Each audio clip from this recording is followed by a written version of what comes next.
திரைக்குது நேயர்கள் அனைவருக்கும் வணக்கம். நடிகைகளை விபச்சார வழக்கில் சிக்க வைத்த சினிமாவும் அரசியலும். அதாவது சினிமா துறையில் இருந்துக்கிட்டு சினிமாவுக்கு எதிரான சில பல விஷயங்கள் நடந்திருக்குது. ஒரு நடிகர், நான் அந்த நடிகர் பேர் சொல்ல விரும்பலை, வெளிநாட்டு படப்பிடிப்பில் பெரிய பட்ஜெட் படம், பெரிய ஸ்டார் கேஸ்ட் உள்ள படம். அந்த படத்தில் இரண்டாவது கதாநாயகி அப்படின்னு சொல்லலாம். நான்கெழுத்து நடிகை, நான் பேர் சொல்ல விரும்பலை, நான்கெழுத்து நடிகை. அந்த அம்மா அதுக்கு முன்னாடி அந்த அம்மா ஓரளவுக்கு ஓகே, ரொம்ப மோசம் கிடையாது, ஓரளவுக்கு ஓகே. அதாவது புர் அப்படின்னு சொன்னால் அந்த கால ரசிகர்களை புரிஞ்சுக்கும், என்ன தேடி பார்த்துக்கோங்க. அந்த புர்ன்னு சொல்கிறதுக்கு அப்படி சொல்லி தான் அந்த காலத்து கிசுகிசுகளை அவங்களை சுட்டி காட்டுவாங்க. அது நீங்கள் என்னென்னு பார்த்துக்கோங்க. ஏன்னா அவங்க இப்போ இங்கே இல்லை, அவங்க வெளிநாட்டில் இருக்காங்க. நான் சொல்கிற அந்த குறிப்பிட்ட நடிகை வெளிநாட்டில் இருக்காங்க. அவங்க கொஞ்சம் எல்லாருக்கும் நல்லா சகஜமாக பேசுவாங்க, பழகுவாங்கிறோட அந்த நடிகர் என்ன பண்ணாருன்னா, அவர் தான் படத்தினுடைய தயாரிப்பாளன் கூட. அதனால் அந்த அட்வான்டேஜ் எடுத்துக்கிட்டு என்ன பண்ணியிருக்காருன்னா, அங்கே உள்ள வெளிநாட்டுக்காரங்கிட்ட தன்னுடைய ஆளுமையை காட்டுறதுக்காக, அங்கே உள்ள நண்பர்கள் இருக்காங்க பார்த்தீங்களா, அந்த வெளிநாட்டு நண்பர்களுக்காக தன்னுடைய ஆளுமையை காட்டுறதுக்காக அவங்கள என்டர்டெயின் பண்ணுறதுக்கு தன் படத்தில் நடித்த நடிகைகளை பயன்படுத்த ஒரு முயற்சி பண்ணியிருக்கார். அதில் சிலர் அதுக்கு ஓகேன்னு இருக்காங்க, அதில் இந்த நடிகை ஒத்துக்கலை.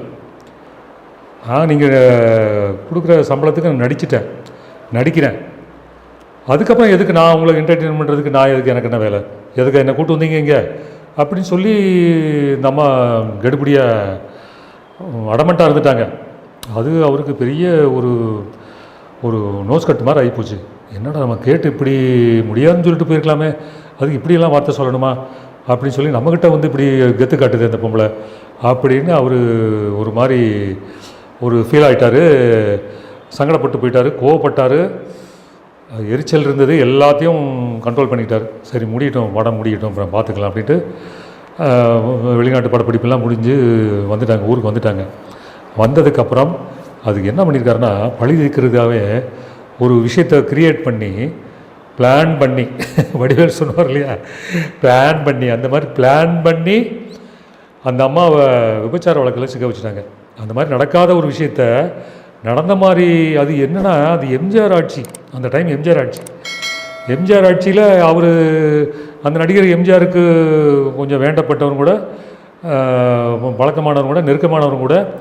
அது எம்ஜிஆர் அதுக்குள்ளே ஆராயம் போயிட்டாருங்கிறது நம்ம கொஞ்சம் யோசிக்க வேண்டியிருக்கு, இப்போ கொஞ்சம் வருத்தப்பட வேண்டியிருக்கு. எம்ஜிஆர் அது யோசிச்சிருக்கணும், ஆராய்ஞ்சிருக்கணும். அது எப்படி கவனிக்காமட்டான்னு தெரியல. விபச்சார வழக்கில் சிக்க வச்சுட்டாரு. பத்திரிகைகளெல்லாம் செய்தி அடிபட்டு ஒரு மாதிரி ரொம்ப இதாகி போச்சுன்னு வைங்க. அது என்னுடைய பாதிப்பு என்னென்னா, ரொம்ப நாள் அந்த பாதிப்பு நீடிச்சது. அவங்களுக்கு அடுத்து படங்கள் வராமல் போயிடுச்சு, வாய்ப்புகள் நின்று போச்சு. ஏன்னா அது இப்படி பண்ணிட்டாங்களே இந்த அம்மா அப்படின்னு. அது எல்லாமே அந்த பேப்பர் செய்தியே அவங்க கண்ணில் நிற்க என்னென்னா, இவங்க சினிமாவில் நடித்து எப்படி இந்த கேரக்டர் ரசிப்பாங்களா, பிடிக்காது கதையில் அவங்க என்ன மாதிரி நடித்தா கூட எடுபடாது அப்படின்னு சொல்லி எல்லாருமே தவிர்க்க ஆரம்பிச்சிட்டாங்க. ரொம்ப ஒரு மாதிரி ஸ்ட்ரகிள் பண்ணி நான் ஒரு ஏவிஎம்லேயே அந்த அம்மாவை பார்த்தேன். நான் பார்த்துக்கிட்டு அவங்க முகமே ஒரு மாதிரி ஆள் கொஞ்சம் வெயிட்டு போட்டாங்க. அந்த பாதிப்பில் என்னாச்சுன்னா, வெயிட்டு போட்டு வாய்ப்பு இல்லாமல் பார்க்குறவங்கிட்ட வணக்கம் சொல்லி சார் எங்களுக்கு வாய்ப்பு கொடுங்க சார், நீங்கள் என்ன வேஷம் கொடுத்தாலும் நடிக்கிறேன் சார் அப்படிங்கிற அளவுக்கு ஒரு பரிதாபமான நிலைமை வந்துட்டாங்க.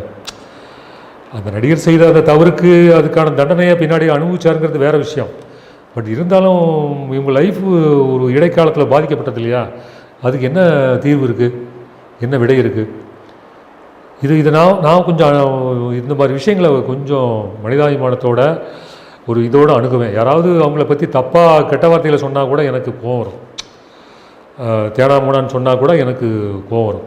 நான் அப்படி பார்க்குறவன், நடிகைகளை அப்படி பார்க்குறவன் தான். ஆனால் அதனால தான் இன்றைக்கி வரைக்கும் ஓரளவுக்கு எனக்கு ஒரு இது இருக்குன்னா இந்த ஒரு காரணம் தான். அவங்கள தவறாக சொல்லக்கூடாதுங்கிறதுல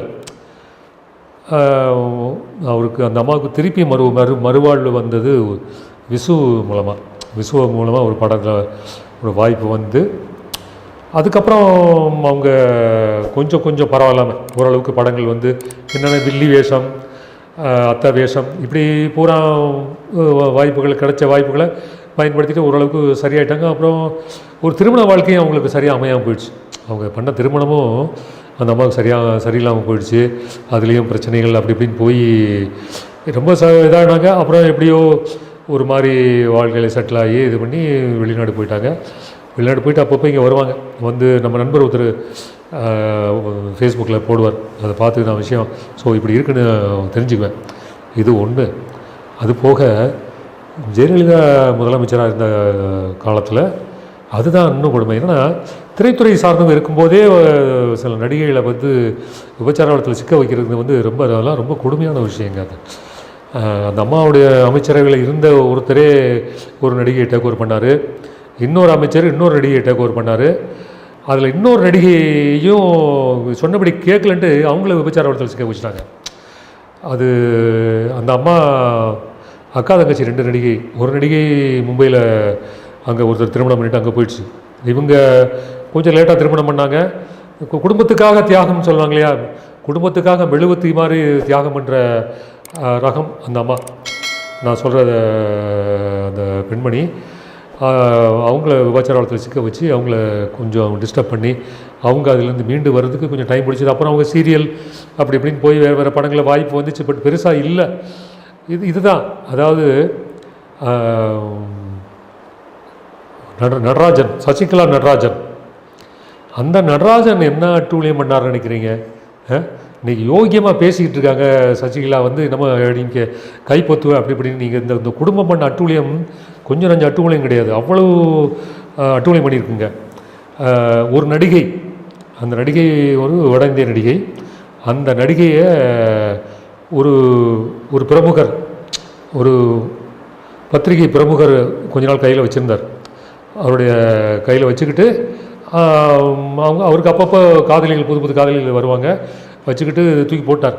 தூக்கி போட்டதுக்கப்புறம் இவர் நம்ம நடராஜன் மறுவாழ்வு கொடுத்தார். மறுவாழ்வு கொடுத்து ரொம்ப நாள் அவர் வச்சுக்கிட்டு இருந்தார். அந்த அம்மா வச்சுக்கிட்டு இருந்தார். பாவம் நல்ல அழகான பெண்மணி அந்த அம்மா. நல்ல சில படங்கள் நல்ல கதாநாயகி வாய்ப்பெல்லாம் வந்துச்சு. ஆனால் தொடர் வாய்ப்புகள் சரியாக வரல. ஏன்னா எல்லாத்துக்கும் வளைஞ்சு கொடுத்து போகணுங்கிறது சில பேருக்கு தான் முடியும், சிலருக்கு முடியாது. இப்படி ஆள்கிட்ட போய் மாட்டிக்கிறாங்க. இந்த வளைஞ்சு கொடுக்காதவங்கன்னா இந்த மாதிரி பேர்டு எலிமெண்ட்ஸ், தீய சக்தின்னு சொல்கிறோம் இல்லையா, அந்த சக்தி இந்த நடராஜன் மாதிரி எடுத்துகிட்டு போய் மாட்டிக்கிறாங்க. அவங்க ரொம்ப நாள் அவர் இது பண்ணிவிட்டு அப்புறம் அவர் தூக்கி போட்டார். அவருக்கு அப்பப்போ இந்த நடிகைகள் வேறு யாரும் சிக்குவாங்கன்னு அப்படி தான். ஆனால் ஜெயலலிதாட்ட மாட்டிக்கிட்டாங்க அவர். ஒரு ஜெரினான்னு ஒரு பெண்மணி, மதுரை பக்கத்தில் உள்ள பெண்மணி இது பண்ணிட்டு இருக்காங்கன்னு அந்த அம்மாவை வழக்கில் சிக்க வச்சு அவரை கொஞ்ச நாள் இந்த நடிகர் நடராஜன் கெரியர் பண்ணிக்கிட்டு இருந்தாருன்னு சொல்லிட்டு பாவம் அவங்களுக்கு தேவையாது கூட இப்போ இருந்த ஒரு காரணத்துக்காக அவங்களும் சிறைவாசமெல்லாம் அனுபவித்தாங்க. நடராஜனுக்கு என்ன சிறைவாசம் கிடச்சிது? நடராஜனுக்கு ஒன்றும் சிறைவாசம் கிடைக்கல. ஆனால் வேறு காரணங்களை அந்த அம்மா தூக்கி உள்ள வச்சாங்க, அது வேறு விஷயம். அப்படி அப்படியெல்லாம் வந்து பெண்மணிகள் இவங்களால் இந்த மாதிரி அரசியல்வாதிகளால் பாதிக்கப்பட்டிருக்காங்க.